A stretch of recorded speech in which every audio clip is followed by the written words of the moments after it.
This is one of the most extreme murder scheme stories I've ever heard of in my life. All right. A woman stops her fiance's affair by driving him to murder. Okay. Put up the picture full mass. This has so many twists and turns.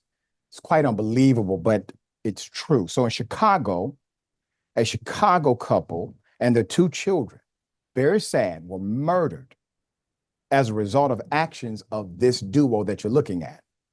Investigators found the fatal incident stemmed from a relationship between engaged couple Nathanial Huey Jr. on the right and Ermalinda Palomo on the left.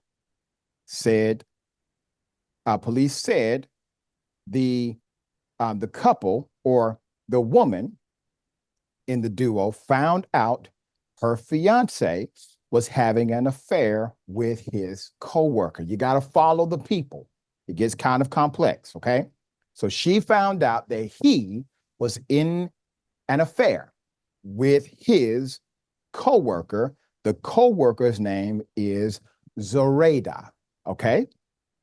So Paloma made a fake social media account to troll Huey, the fiance, into being faithful and convince him to stop entertaining other women. You're going to say, well, how in the world did she do this?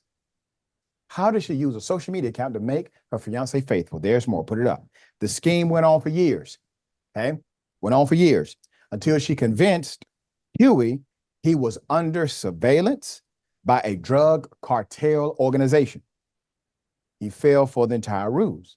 On September 14th, 2023, investigators said that Palomo,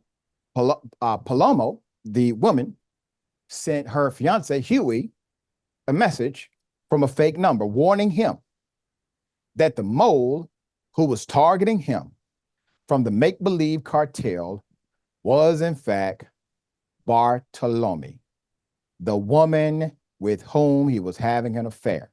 Police said he then took off work the days following the warning and began plotting a crime. The night of September 17, 2023, police responded to the home where the alleged affair from the woman who had the alleged affair. This was a welfare check. The family stopped hearing from her. Officers said inside the home, they found her dead along with her husband, Alberto Rowland, 7-year-old and 9-year-old children, as well as their 3 dogs. Investigators said the family was killed with a 9mm gun and accused Huey of being the shooter. The report says police files revealed that Paloma tried to assist Huey in planning the crime by instructing him to, quote, cause damage to make the scene appear to be a burglary committed by kids, end quote. The report says in their messages, she told Huey that many murders go unsolved, end quote. When taken in for questioning, she told officers her fiance was home at the time of the killing, providing an alibi for him. Both denied having involvement in the killing and were free to go. The report says, however, the next day, the two fled town to Catoosa. They fled local law enforcement, but crashed their vehicle following a speed chase. Police said following that moment, Huey decided the game was over and then shot his fiancée. Okay. He then turned the gun on himself, took his life. It's unclear if he ever knew his wife-to-be was the one who influenced him with this fake scenario the entire time. This is one of those stories where the truth is stranger than fiction. He probably never knew that the entire thing was a lie in order to stop him from engaging in an extra-relational affair. They weren't married yet, they were engaged. So she came up with this plot in which it appeared that the person he was having an affair with was somehow entangled in cartel activity. And because of his affair with her, he's now a target of surveillance. He believed it, he fell for it, so much so that she was able to utilize this scenario to manipulate him to commit the most heinous crime you can think of. Now, is it his fault as well? Of course it is. Of course it is.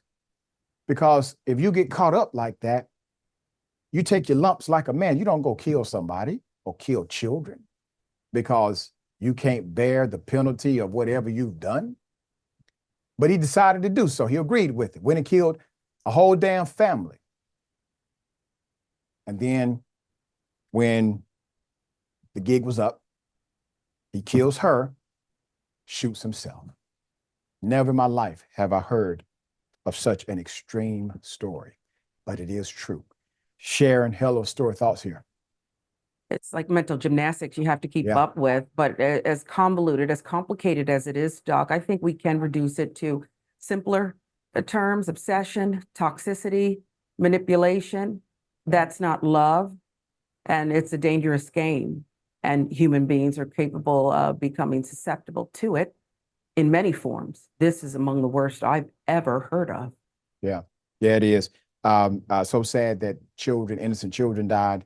You have a whole family that has been wrecked. And naturally, at the end of the day, the guy who did all of this, likely unaware that the entire thing was a lie.